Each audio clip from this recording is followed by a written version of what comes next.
Hi viewers, welcome to my channel. So my first video is going to be programming with C. So in further videos I'll discuss how to program with C in depth. Now today I'm starting with the basic of like what C program is, how to write like a basic program, its evolution and its history and all. So let's start on, okay?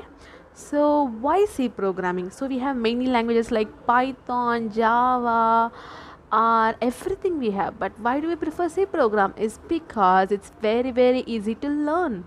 So learning in the sense you can understand better in C language rather than any other language, because C program doesn't have that much simplicity when compared to Python and all.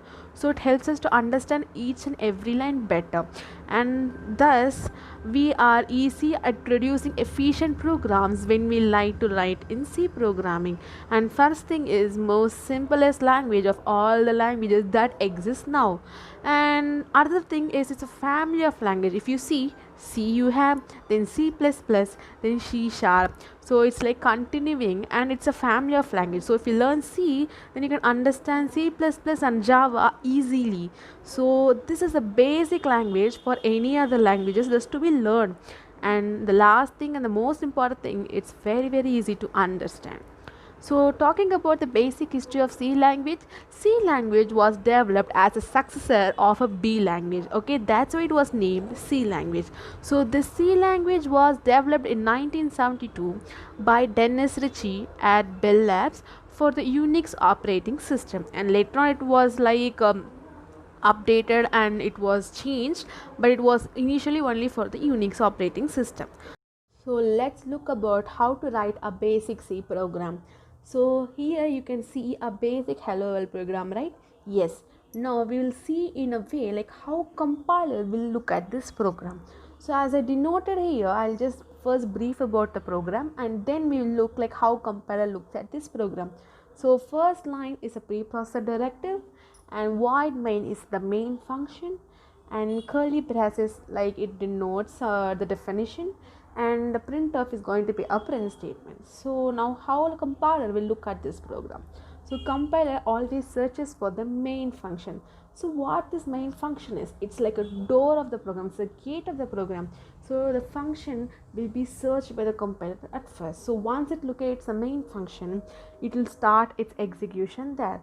So after main function, if you see, you have a curly brackets opening. So like anything written within curly brackets is like a definition for that particular function or anything. So we can tell that this is a definition of the main function. So it understands that and it enters into the curly braces, and then it looks printf hello world. So if you see, a function main function has a round braces beside it, and printf also has a basis. So if you see that main is a function, then printf is also going to be a function. But how compiler will understand that? Because we didn't write any definition, right? But for main function we have written something within the curly braces, and that's where our stdio.h stands like a hero, and this printf function is defined in stdio.h. So once compiler hits this printf, it's going to check whether it has any definition written in any preprocessor directives. So it goes to the stdio.h, checks for the printf function, and yes, I have a definition there.